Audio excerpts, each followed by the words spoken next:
Chapter 7. The time binding, dialectic acceleration and deceleration. In a dialectic between nature and the socially constructed world, the human organism is transformed.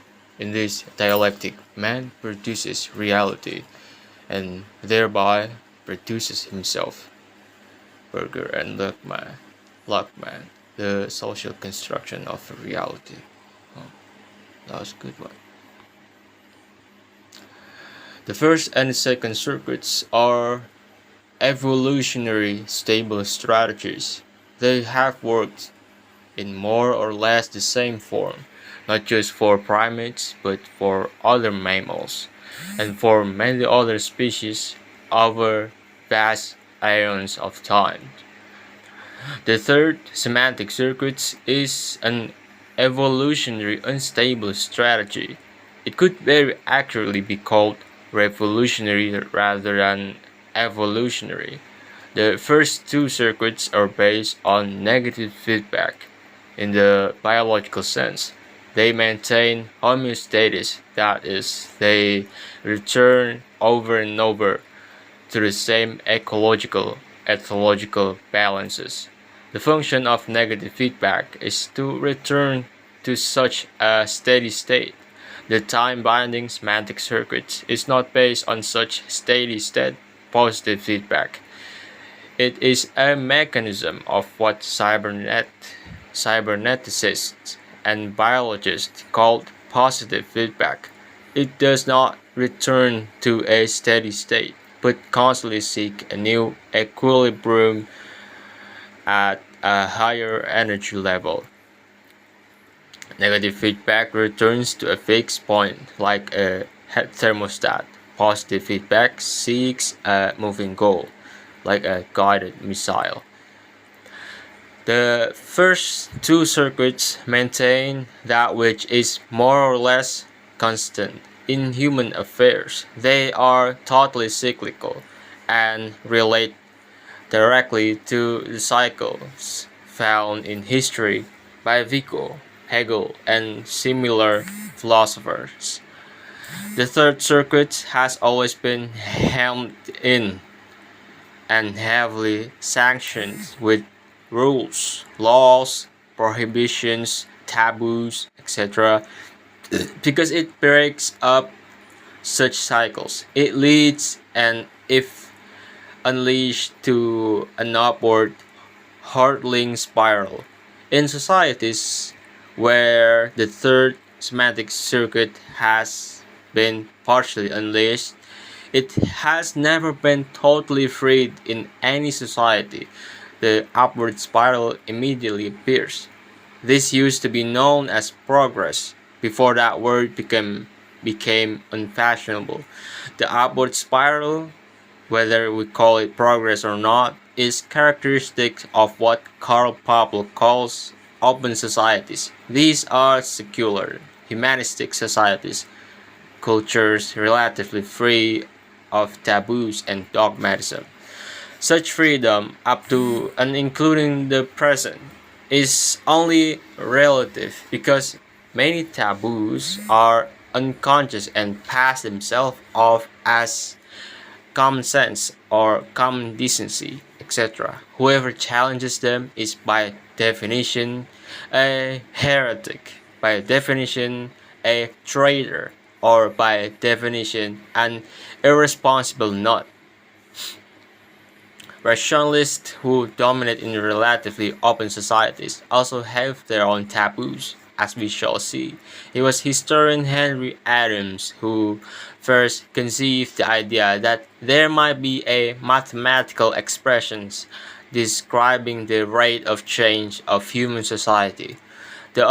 Under the influence of Newton physics, Adams suggested, and he was very tentative about this, a fact to be remembered by those who ridicule his naivety, that the utilization of energy might move forward as the inverse square of time, just as Newton's gravity functions as the inverse square of distance.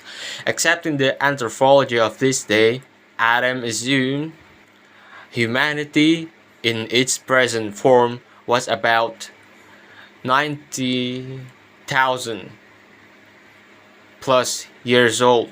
He then reckoned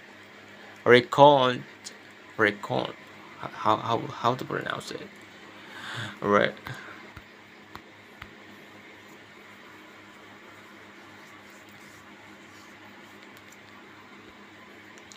Recon.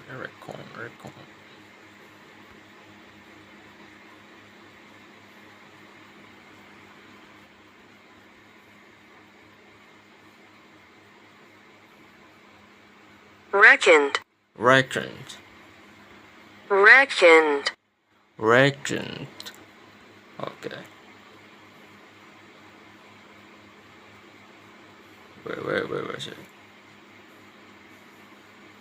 He then reckons that it took most of that time to arrive at Galileo, the scientific method, the beginning of the Industrial Revolution, and the great leap forward in energy utilization characteristics of the modern age, or the upland societies. Since 300 is the inverse square of 90,000, Adams assumed that the next great leap was happening while he was writing around 1000 1900 to 300 years after Galileo. Looking about him, he decided this next jump to higher energy was occurring in the researches of Curie,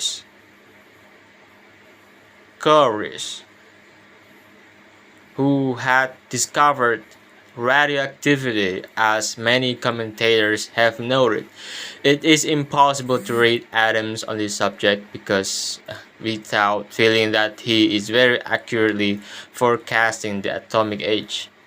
Adams went further with the acceleration, acceleration of a great idea, since 70 plus is the inverse square of 300. He predicted that the next great evolutionary stage would begin in 1970 plus 17 plus, and since the inverse square of 17 is 4 plus, he predicted the next step around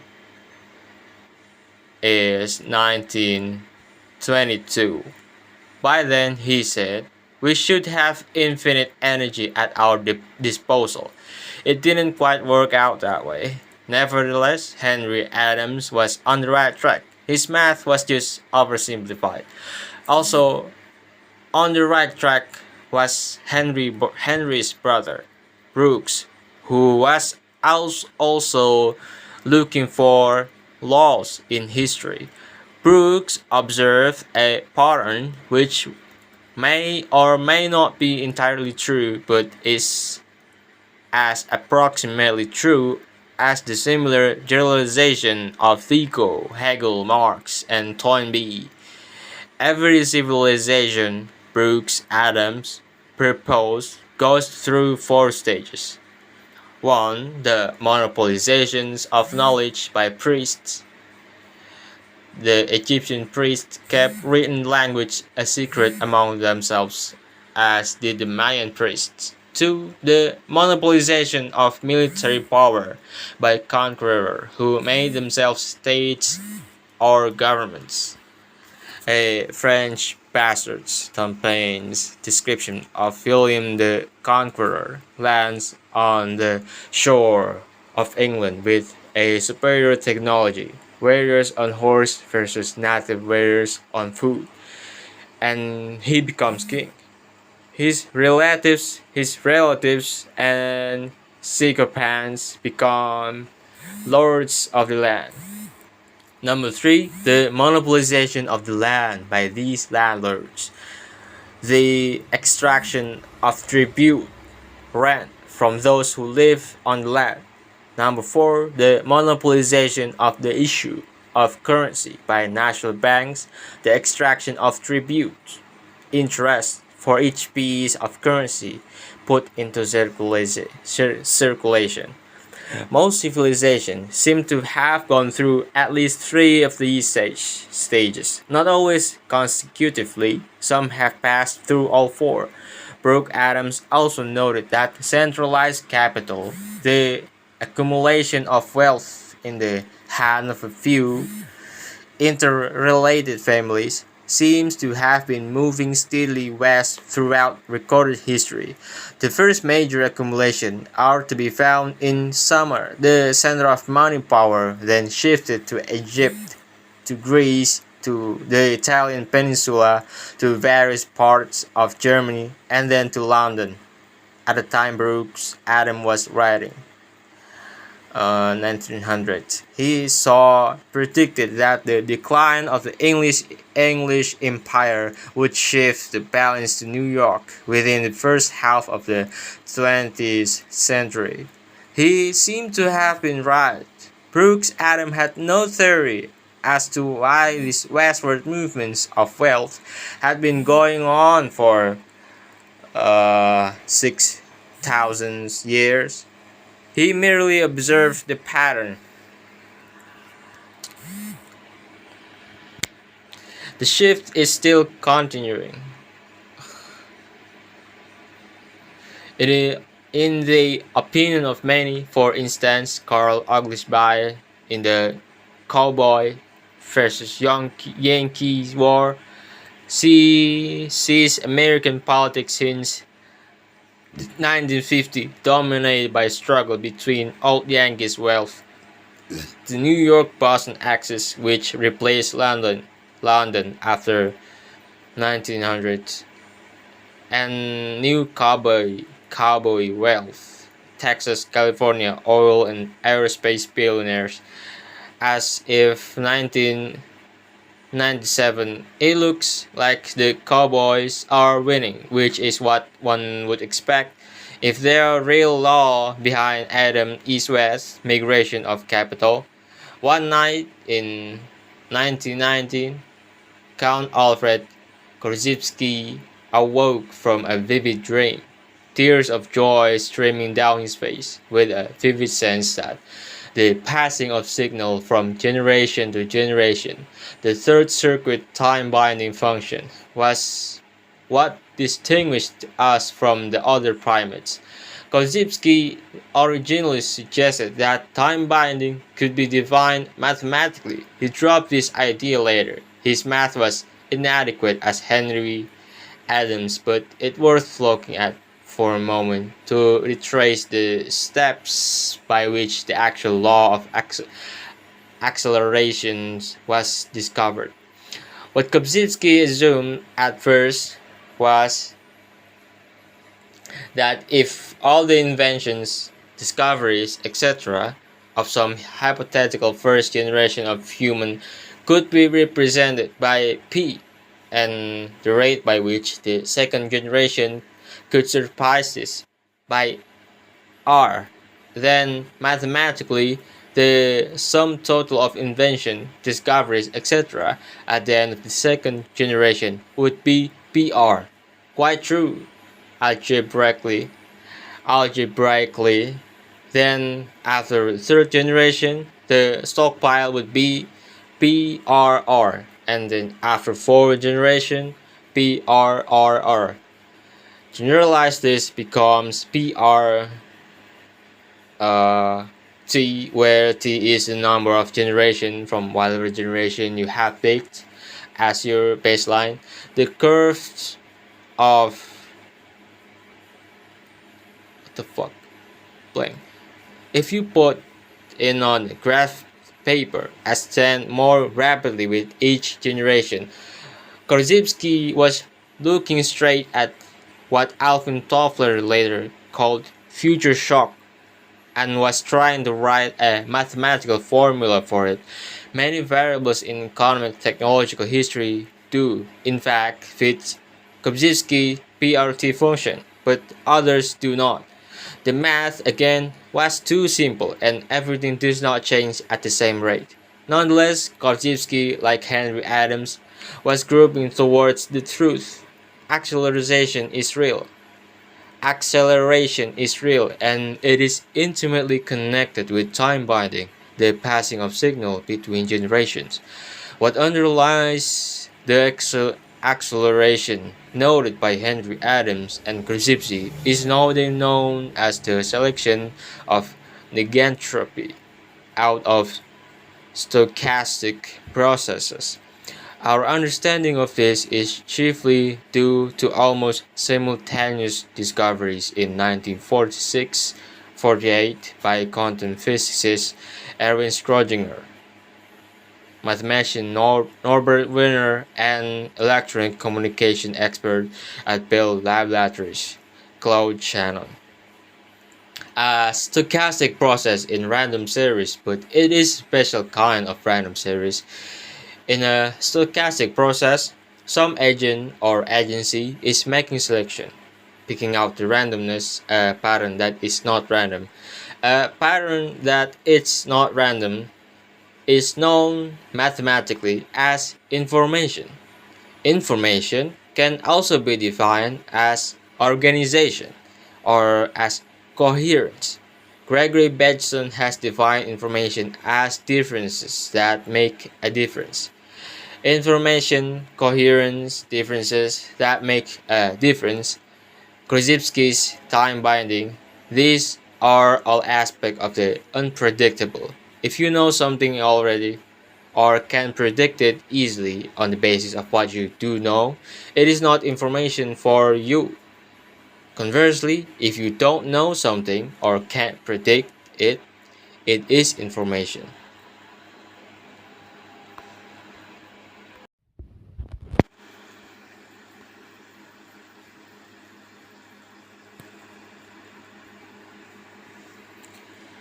The dynamism of evolution, we repeat, is the selection of information, coherence, out of random series of events.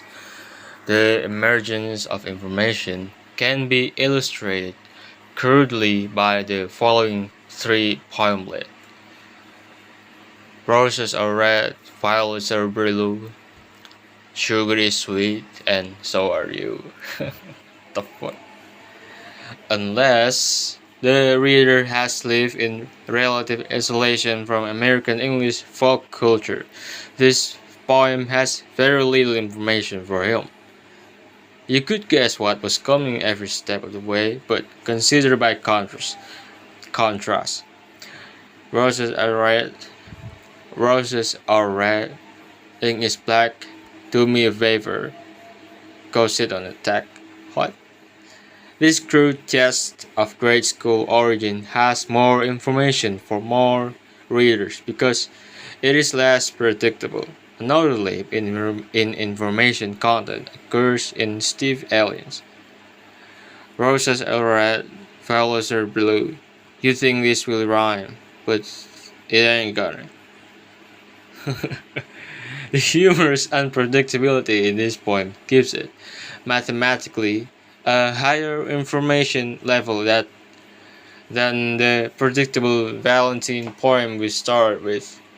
If this is still obscure, try it in terms of Bateson's elegant simplification. Information is difference that makes a difference. Information is also known mathematically as negative entropy or, in a widely used abbreviation, negentropy. Negentropy, what the fuck was that? Entropy is a measure of the deadness of a system. Negentropy or information is a measure of the liveliness of a system. Oh. Evolution is always a matter of at least two stochastic processes. each one acting as selector of the others. That is, in non-living system where no such selection is involved, entropy, lack of coherence, steadily increases, as stated in this famous second law of thermodynamics. In living system, due to stochastic co-selection, negentropy information steadily increases. In Schrodinger's phrase, life feeds on negative entropy. Life is an ordering, selecting, coherence making process. Wait.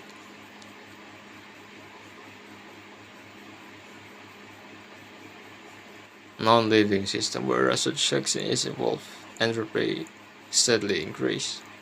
Stated. In living system 2, stochastic selection, negentropy steadily increase. Oh. Without getting embroiled in metaphysics, life, evolution, behaves as if it were always aiming at higher coherence, higher intelligence. These processes accelerate because it is a Shannon demonstrated mathematically logarithmic. Logarithmic processes are such that if you put them on a graph paper, the curve rises more and more all the time. Hence, the acceleration noted by Adams and Krzyzewski are human increments in a process that has been innate in evolution all along. The human increment accelerates faster than pre-human evolutions because through the third semantic circuits and its symbols, words, maps, equations, etc., we are able to pass information, negative entropy, coherence, from generation to generation. Worldwide wealth in terms of real capital, plans in operation, actual known resources, etc., has been doubling every generation since economists started collecting statistics in the 18th century. Where does this wealth come from? According to orthodox economists, it comes from land, labor, and capital. According to Marxists, it comes from land and labor alone. And the capitalist is the thief who has inserted an artificial bookkeeping system into the process. Both are wrong. Land and labor alone and land, labor, and capital together can't produce new wealth if they are organized by fallacious ideas such as research, such as searchings for oil where oil is not the real resource. The real source of wealth is correct ideas, workable ideas, that is, negative entropy information. The origin of these coherent, workable ideas is the human nervous system. All wealth is created by human beings using their neurons intelligently. A neurotic young man once went to a Zen master and asked how he could find peace of mind.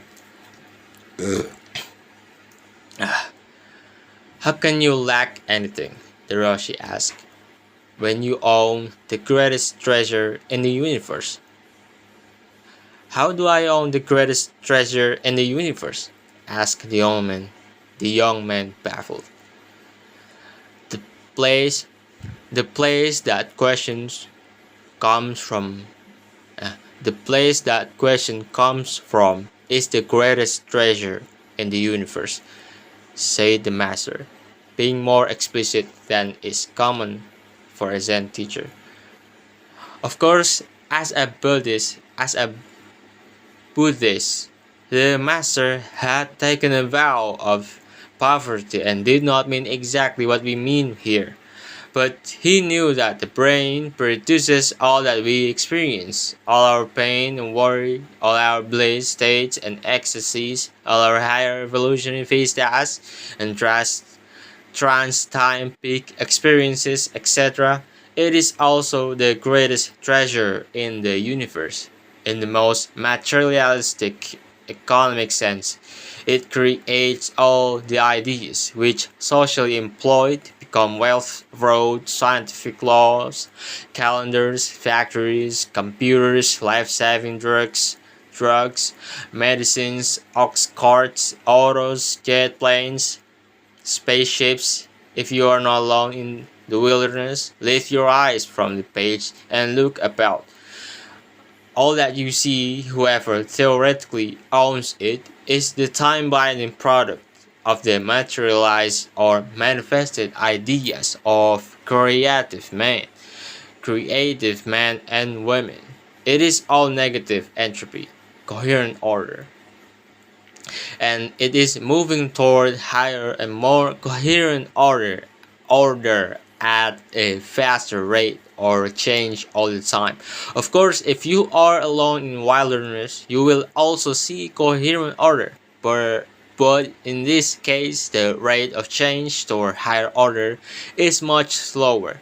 That is, those stochastic processes, which we call genetic drift, evolution, etc., are co-selecting higher order at a different time rate than those stochastic processes, which we call human thought, invention, culture, etc. This is why it is so hard to reach agreement about whether natural processes are intelligent or not. As Bason points out, if we accept any ordering process as intelligent, then the biosphere is indeed intelligent. But if we save the world intelligence only for those ordering processes that move at the same speed as our brain, then nature is merely mechanical, not intelligent, to an terrestrial with a different time sense than ours. This question would not arise at all.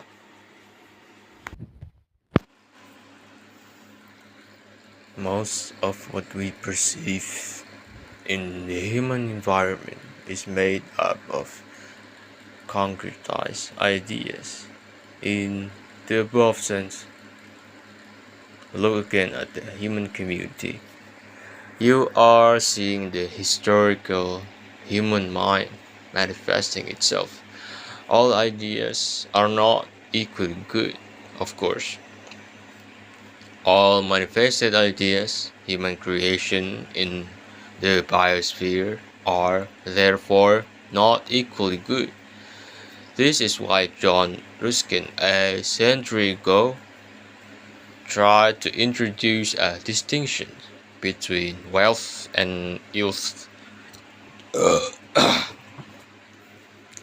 This distinction did not become accepted and incorporated into our language because people at that time were not ready for it. Wealth, in Ruskin's sense, consists of all those artifacts, concretized ideas which enhance human life, or life generally. Ills consists of those artifacts with which destroy, demean, or degrade life. A factory that pollutes the air or water is ilth, or in this sense.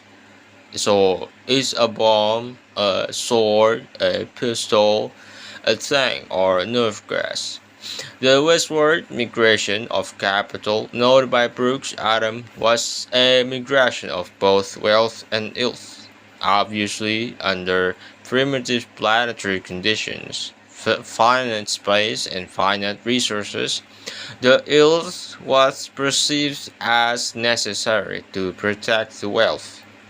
Territorial politics are much the same among domesticated primates as among other mammals.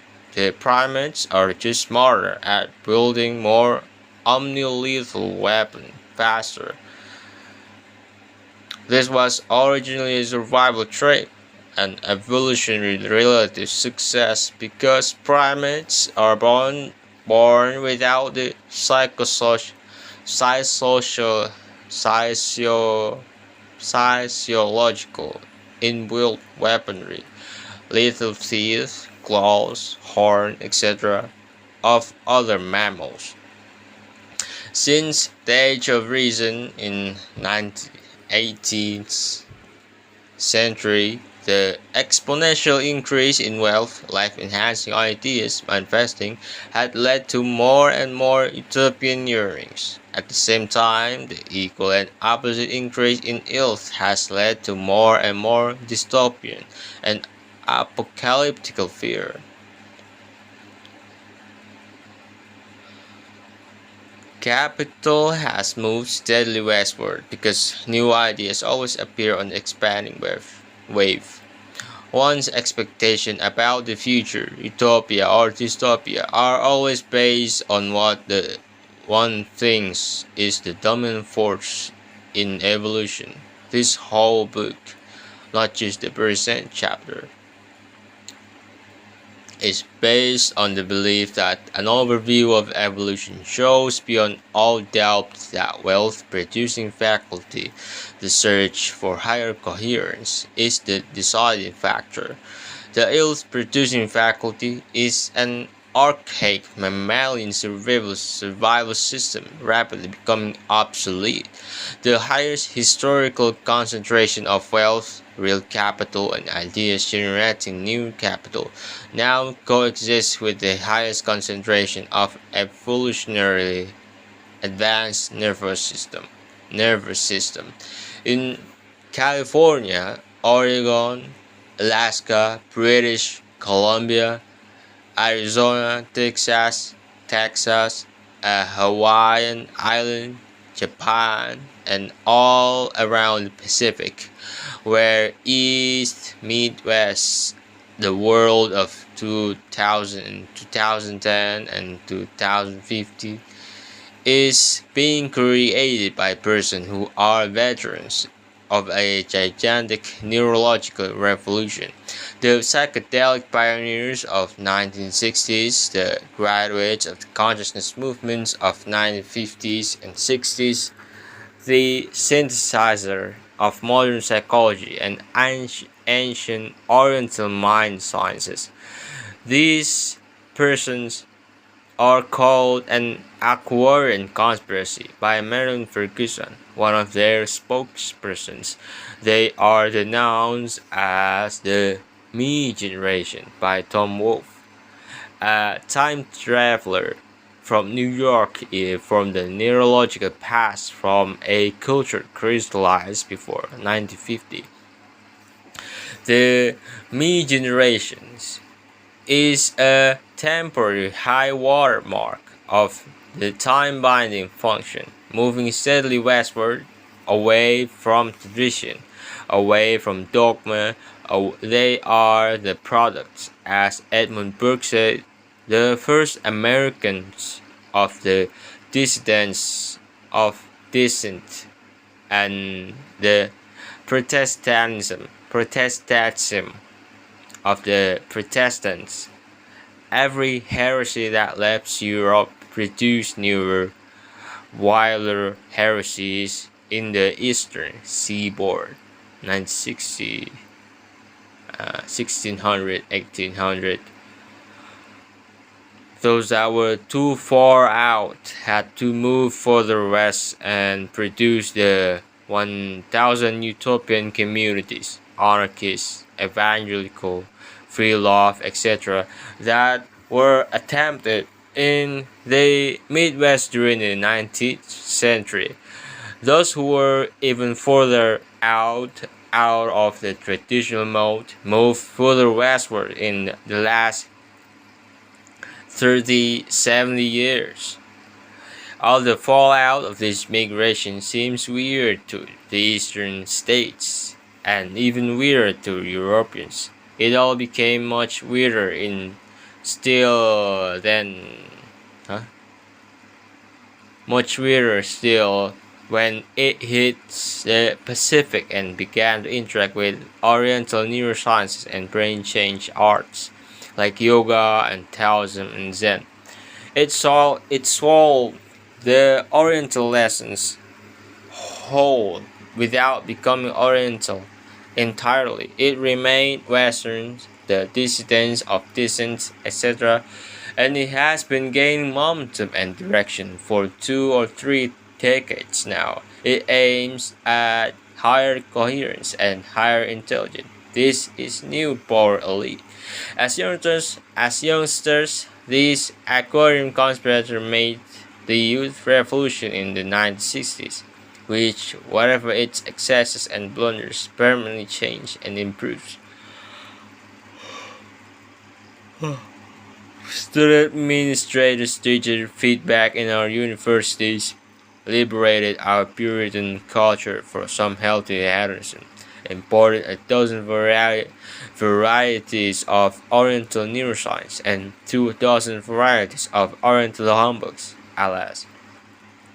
Launched an ecology movement, the first planet-wide perception of difference between wealth and health, recreated a true love of the wilderness and wild creatures, pioneered flex time and other liberation from economic robothood, launched women lib, gay lib, child lib, and journalistically supported black lib, and in Vietnam War spread holistic medicine throughout culture, etc.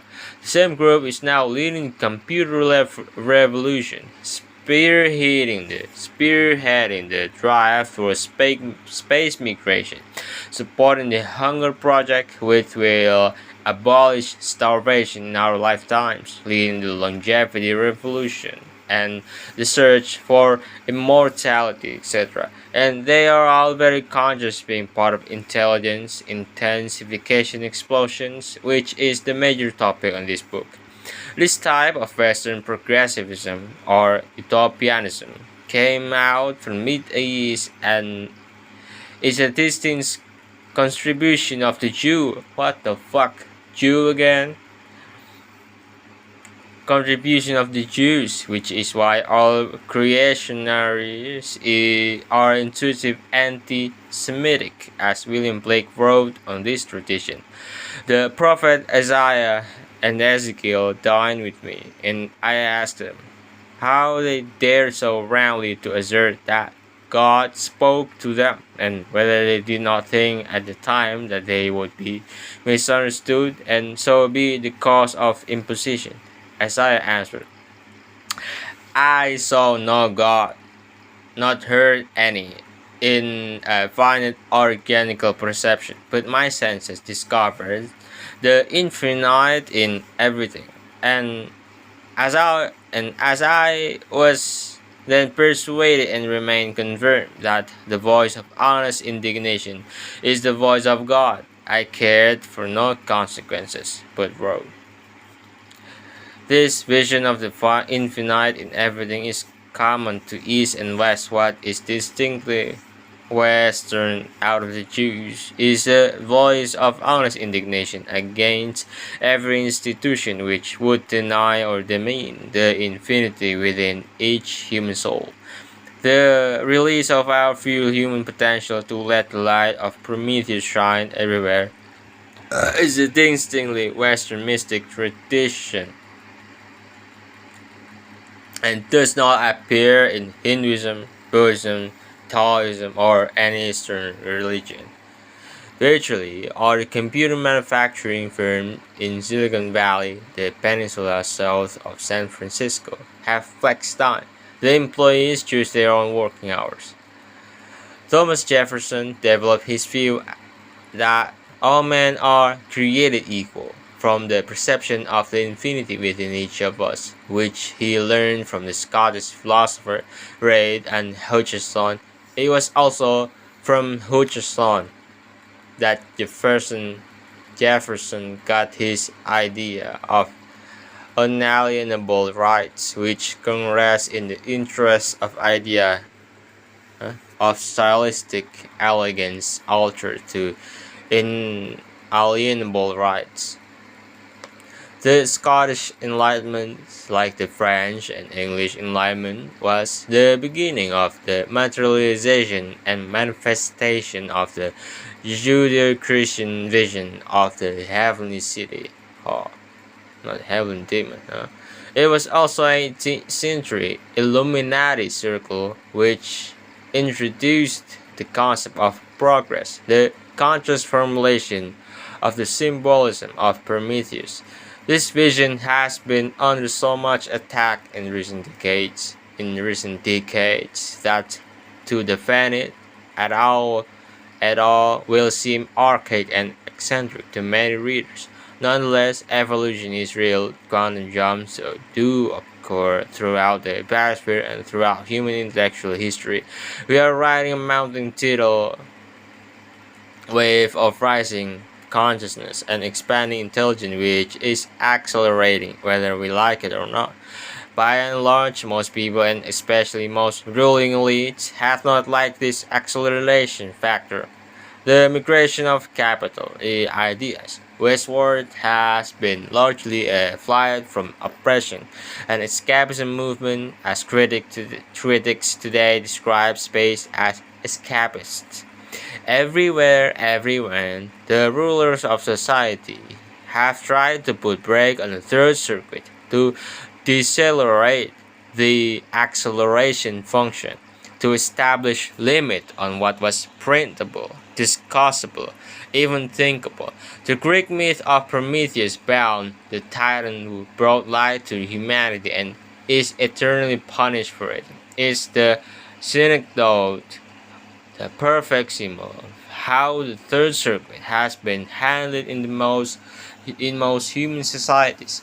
The peculiar way most societies have imprinted the fourth, social-sexual circuits, the weird taboos which restrain us all. In every tribe, however technologically advanced, is part of the acceleration-deceleration dialectic.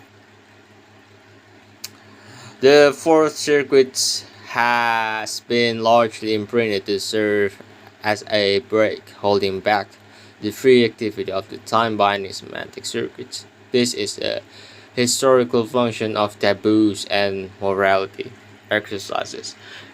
1. Compare Greece in the 4th century BC, Rome in the 1st century AD, certain Europe in the beginning of the Renaissance, England CE in 1600, 1900, New York is 1900, 1950, and California today. Note the accumulation of wealth corresponding to the accumulation of heresies, innovations, cults, cocks, pioneers, inventors, etc. Imagine you put a penny on the first square of a chessboard, 2 cents on the second square, 4 cents on the third, etc. How much will you have to put in 64th square? This is how time binding works in relatively open societies. Read the denunciation of Galileo by the Orthodox of his time. Read the denunciation of Beethoven, of Picasso, of Joyce by those who knew in advance what music, painting, and novel should be. Of the most important scientific ideas of 1997 going to be published in Scientific American in 1997 or 2017. 6. Research how many years passed between the publication of Einstein's paper on special relativity and the acceptance of the idea by the majority of physicists.